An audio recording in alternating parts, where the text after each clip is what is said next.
Greetings and welcome to the Prime Directive. I'm your host Jefficho, and I see my Mirror Universe counterpart will be joining us today. Oh, I'm back.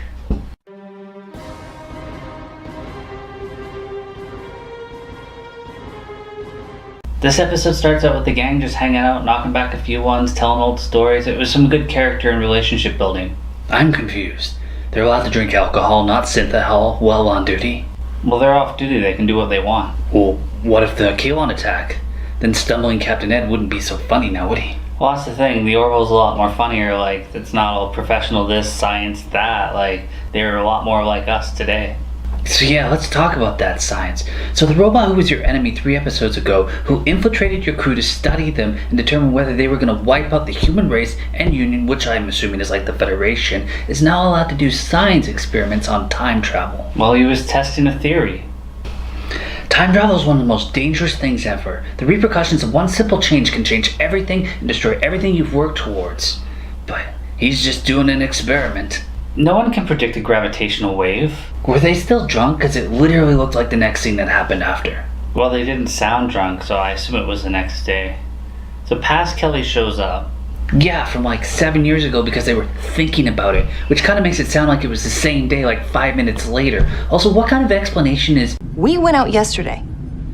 So you're saying Kelly's thoughts did this? I know it sounds crazy, but that's quantum physics.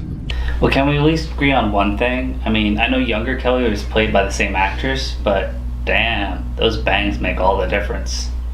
Oh god, yeah. I remember when Charlize Theron came on and they all got dressed up and fancy and Kelly had her hair down and it was all like feathery and stuff, and it was just like, she put Charlize Theron to shame. She's just a beautiful angel. So there was no way to send Thomas Riker, young Kelly, back because the gravitational wave was too random. So she gets to know the crew and, become friends with them, and old Kelly doesn't like it. Because she's telling stories that old Kelly doesn't want the crew to know. She likes to keep her distance from people. Also, I think she's a little bit jealous of your younger self. Well, makes sense. I mean, your younger self has an advantage over you, just not the experience. Come in! Hey! Hey! Oh my god, that's just great.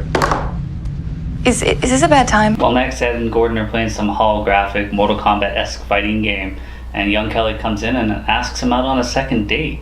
He has to think about it a bit, and he talks to old Kelly. Ever since he came on board, I find myself thinking about the choice that you and I made. Me too. If he had gotten off the planet instead of me, don't you think he would have made the same choices that I made? Oops, wrong clip. How many times have human beings wished that they could go back and fix the past? Well, this is a real-life opportunity. My job consumed me when we were together, and I drove you right out of my life. I have regretted that ever since.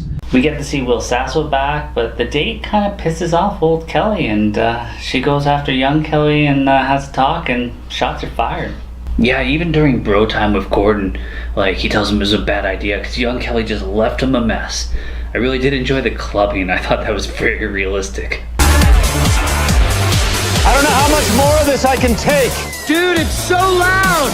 Come dance, you guys! Yeah, it's so fun out there. I think we're just gonna stay here and finish our drinks. What? We're just gonna stay here and blow our brains out. Okay, cool. Okay. Yeah, you definitely grew out of clubbing. It was kind of fun watching Yaphet dance, and then, he had Borders and Clyde trying to steal a show there, but it's like what Chris said last episode. It's not as funny knowing what a shithead Clyden's been. Well, Lieutenant Kelly shows up, and Ed says everything wrong, but still manages to get her into bed. I get that the situation is awkward, and that he's matured with his Kelly, but young Kelly is going to mature too. Granted, it's going to take 7 years, and in fact, probably be a different journey anyways, but she wants to sleep with you, Ed. Doesn't this feel just a little messed up? No, not to me. Look, I'm not saying I don't want to. Believe me.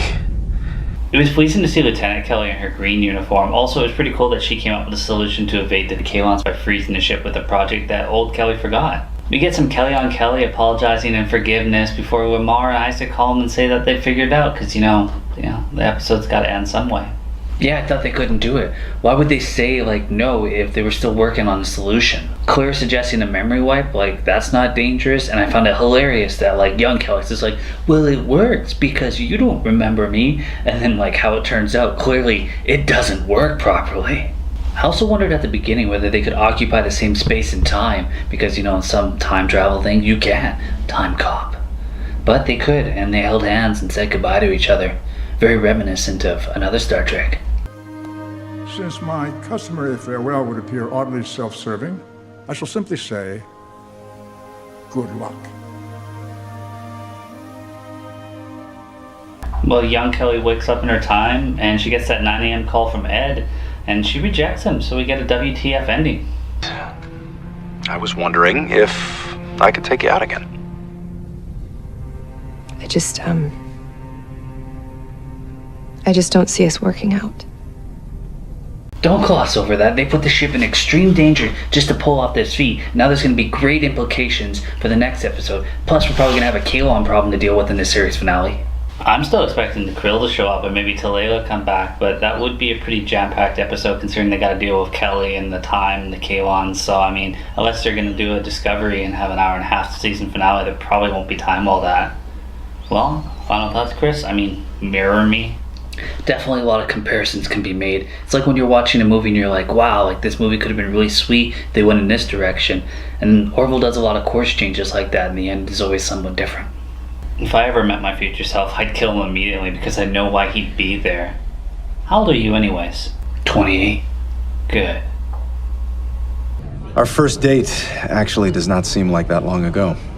Do you remember you called me at 9 a.m. the next morning? Was it that early? Oh, it was that early. 9 a.m.